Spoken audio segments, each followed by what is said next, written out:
아직도 어떤 권력을 비호를 받고 있길래 구치소에서 특혜를 받는다는 겁니다. 그러게요. 그래서 영치금을 하루에 쓸 수 있는 상한선이 4만 원 이상인데 4만 원 이상 썼다. 다음에 규정보다 많은 생수를 돈 주고 샀다. 라든지 이번에 국조위원들이 들어가 보니까 뭔가 대우가 좀 다르더라. 이런 이야기가 지금 나오고 있거든요. 그리고 어쨌든 그 특혜 관련해서 JTBC인가요? 외부로 알리려고 했던 같은 재소자를 긴급하게 지방구치소로 보내버리는 이런 만행도 저질렀다는 의혹이 지금 나오고 있어요. 그러니까 이거를 편지를 써서 보내려고 했는데 구치소 측에서 이를 검열을 해서 그 내용이 나오니까 그 편지를 썼던 JTBC의 편지를 썼던 옆에 수감자를 다른 구치소로 보내버리는 이런 특혜까지 주고 있는데 저는 이 사건을 보면서 역으로 좀 생각을 해봤어요. 이 앞에 그 땅콩 누구죠? 땅콩 조현아 특혜도 마찬가지고 저는 굉장히 기분이 나빴어요. 두 가지로 기분 나빴는데 왜 기분이 나빴냐면 첫 번째는 아직도 법무부 이 개새끼들이 정신 못 차리고 있다. 지금 이 사건이 어떤 사건인데 지금도 최순실이가 뭐간데 그 구치소는 물론이고 이게 법무부 산하거든요, 관리가. 그러면 법무부에서 지침이 내리지 않고는 구치소장에 특혜를 줄 수 없을 뿐만 아니라 거기에 담당자들도 특혜를 줄 수가 없거든요. 그러면 적어도 법무부가 승인을 한 특혜거든요, 이 특혜는요.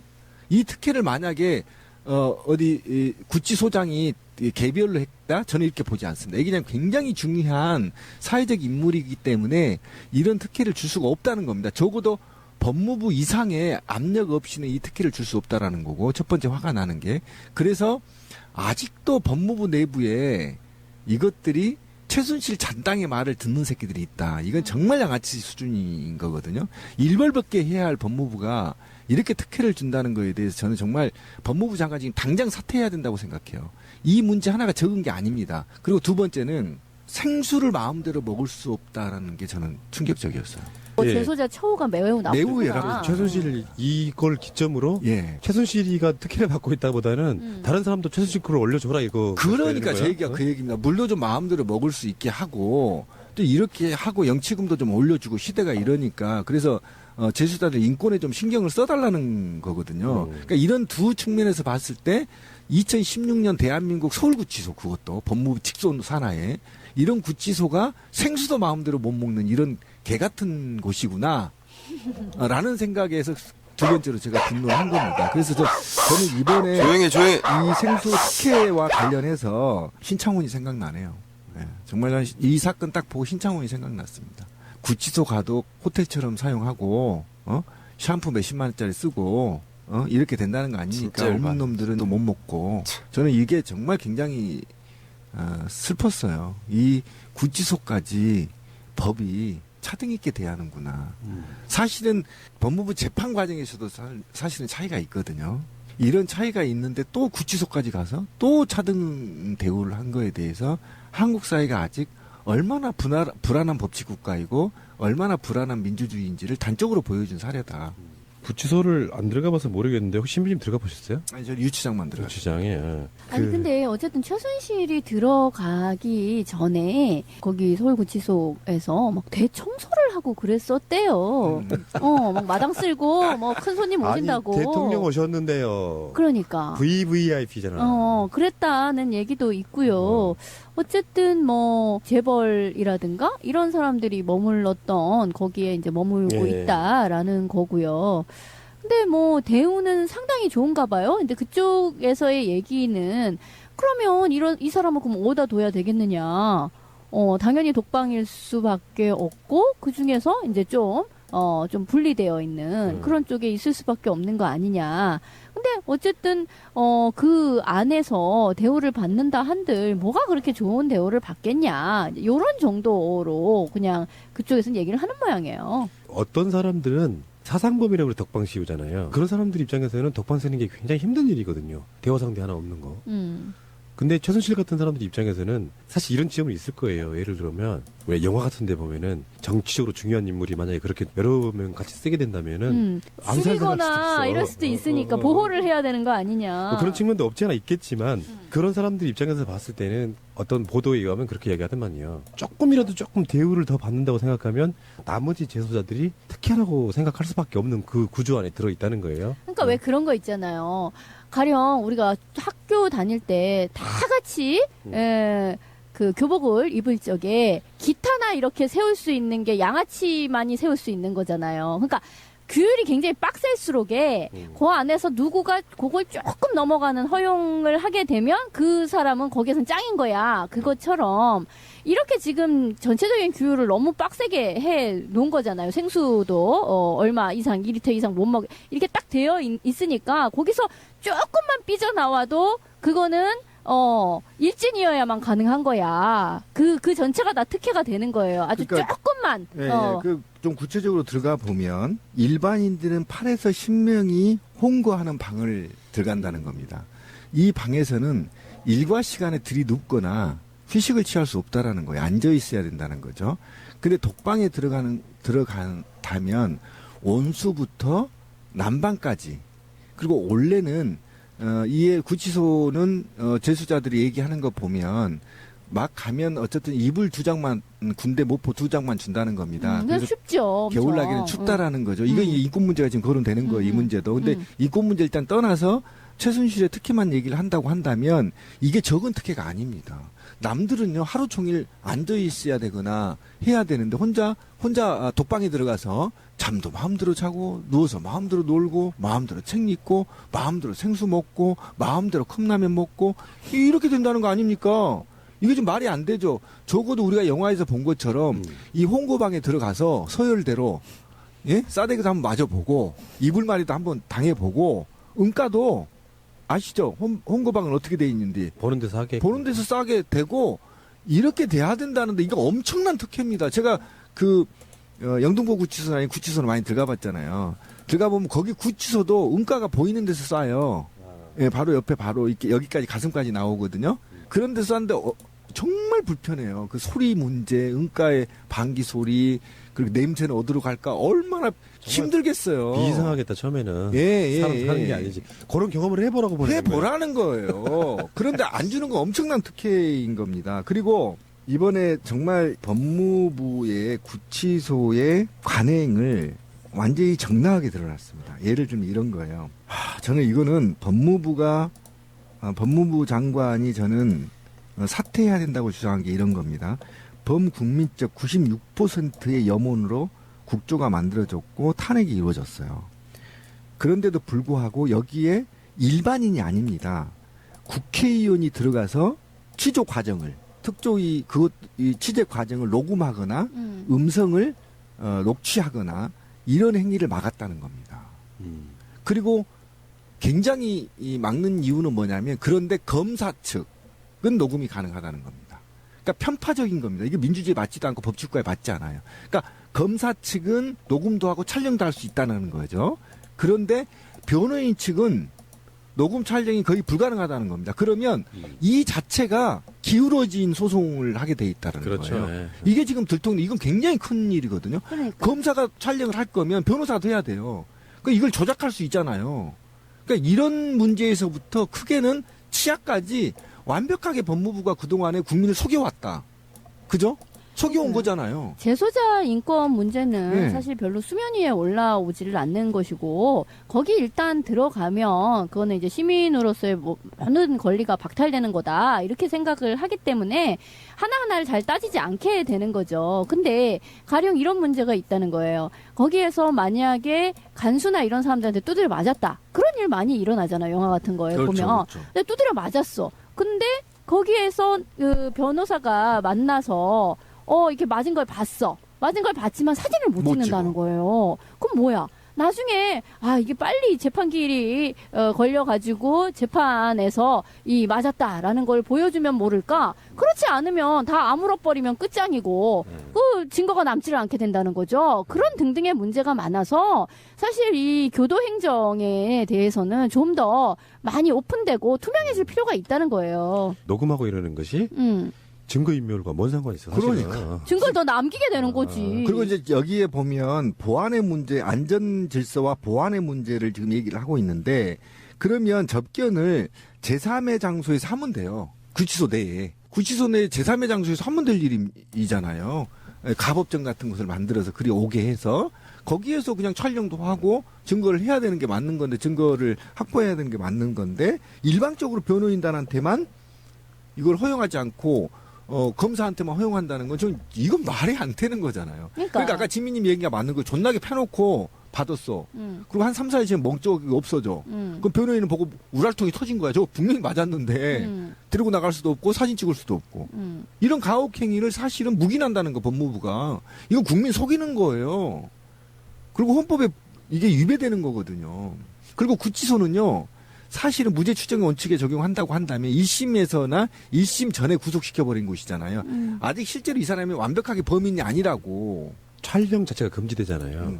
그러니까 뭐 박영선 의원 같은 경우는 페이스북 라이브 같은 걸로 생명의 위협을 느꼈다고 할 정도로. 그러니까요. 예를 들어 이렇게 이야기를 하더라고. 진미님이 수감자야. 내가 지금 그 교도관이에요. 열받으면 거기는 군대보다 더한 것이기 때문에 엄청 패버릴 수도 있어요. 많이 그런 일이 일어나죠. 근데 그 증거를 남겨놔야 되잖아. 근데 촬영을 못하게 하니까 증거를 남길 수가 없는 거예요. 인권이 완전 사각지대가 돼버리는 거죠. 교도관한테 맞았다 하는데 증거를 디밀 수가 없고 이 사람이 교도관이 허락하지 않는 한 누구누구를 접견하려고 해도 묶어놔버리면 불가능한 상황이잖아요. 그래서 오히려 구치소 같은데 CCTV가 있어야 된다고 이야기하는 그렇죠. 거예요. 가혹행위를 막기 위해서라도 있어야 되는 게 맞죠. 근데 되게 웃긴 게 나는 지금 이 최순실에 대한 특혜 논란이 교도행정 투명화로 얘기가 나가는 게 참 재밌기는 한데 근데 이게 막 반대편의 이야기를 우리가 이제 막 하기도 하고 막 이렇게 되는 건데 되게 웃기는 건데 저쪽에서요. 지난번에 감방 청문회 얘기가 나왔을 적에 뭐라고 얘기를 했냐면 변호인 외 접근 금지인데 왜 국회의원이 막 들어와 막 이렇게 얘기를 했거든요. 근데 사실 그 얘기도 뒤집힌 이야기예요. 뭐냐면 그 변호인 외 접근 금지라는 거는 다른 사람이 면회 가서 뭐 증거 인멸을 교사하거나 이러지 못하게끔 검찰 쪽에서 요청해가지고 그렇게 내려진 거예요. 그러니까 최순실은 아무도 못 만나 변호인 말고는 누구 막 단산 면회 가고 이래가지고 막 증거 인멸 같은 거 교사할 수도 있으니까 아무도 못 만나 이렇게 된 건데 그거를 저쪽 변호인들은 국회의원이 들어간다라고 하는 거를 변호인 외에는 아무도 못 만난다고 했는데 이걸 거꾸로 써먹고 있는 거였거든. 그러니까 되게 웃기는 거죠.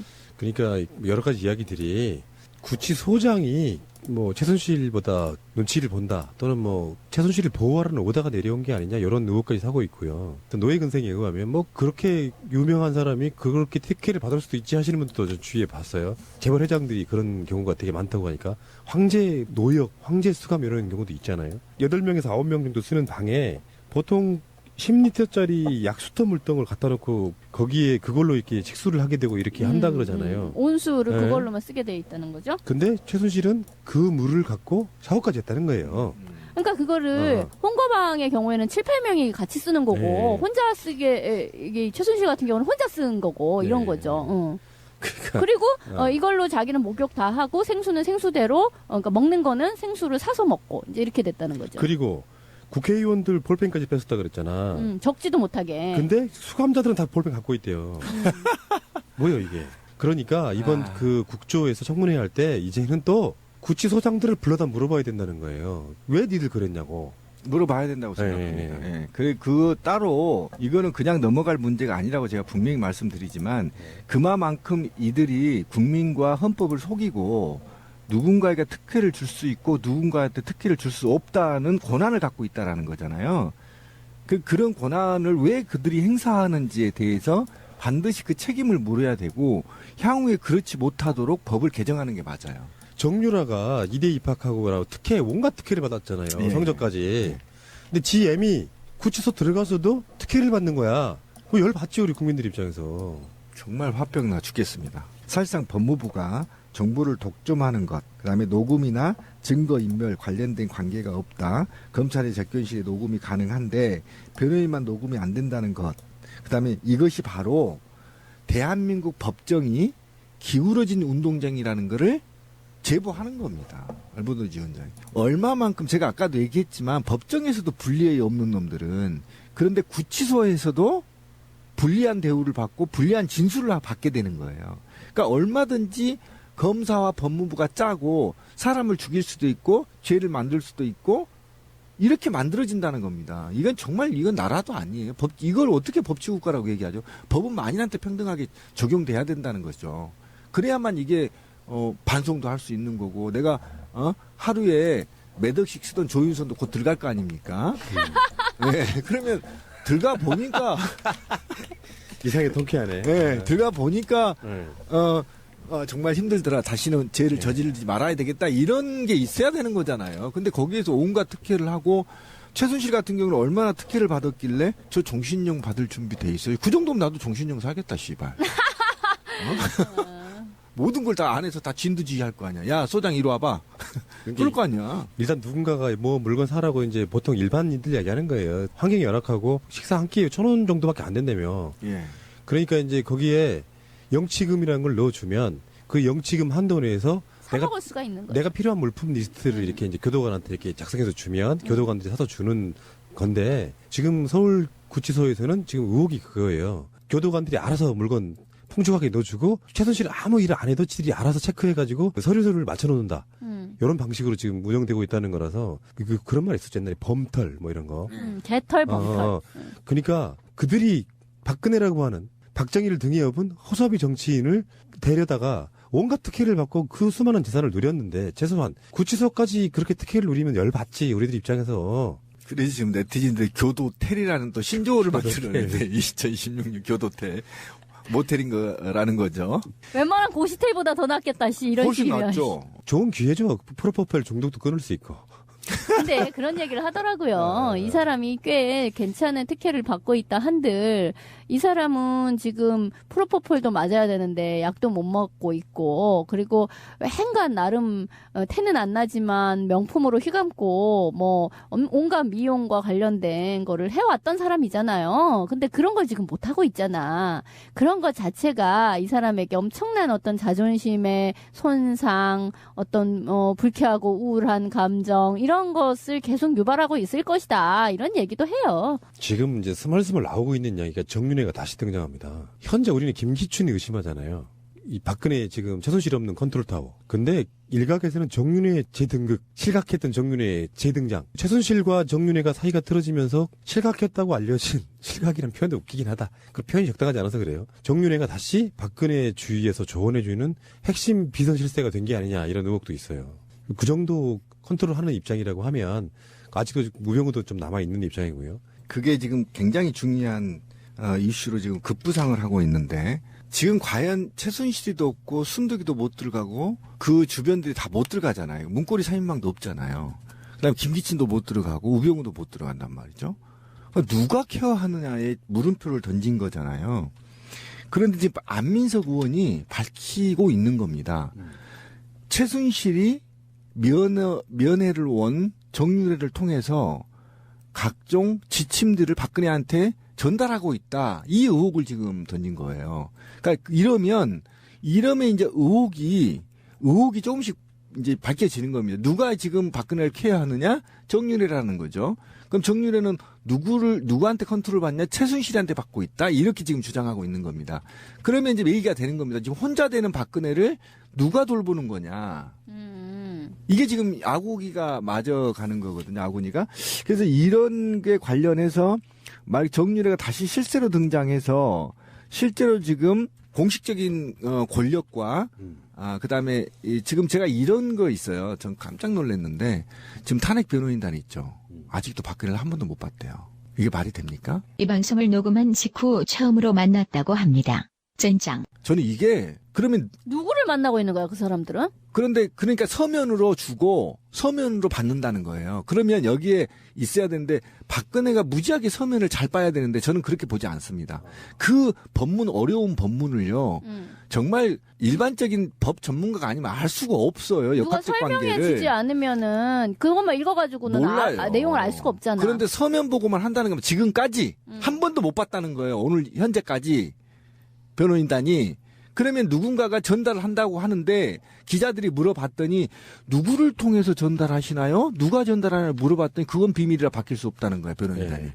그러면 그 상대가 전 정윤회일 가능성도 있고 이런 두루두루 지금 청와대에 둘러싸여 있는 워낙 지금 급박하게 돌아가서 그쪽에 관심을 안 했는데 좀 누가 케어를 하고 있는지에 대해서도 솔직히 좀 밝혀야 된다고 생각합니다. 그게 또 비선 라인일 가능성이 매우 높아요. 교도텔. 얘기했습니다.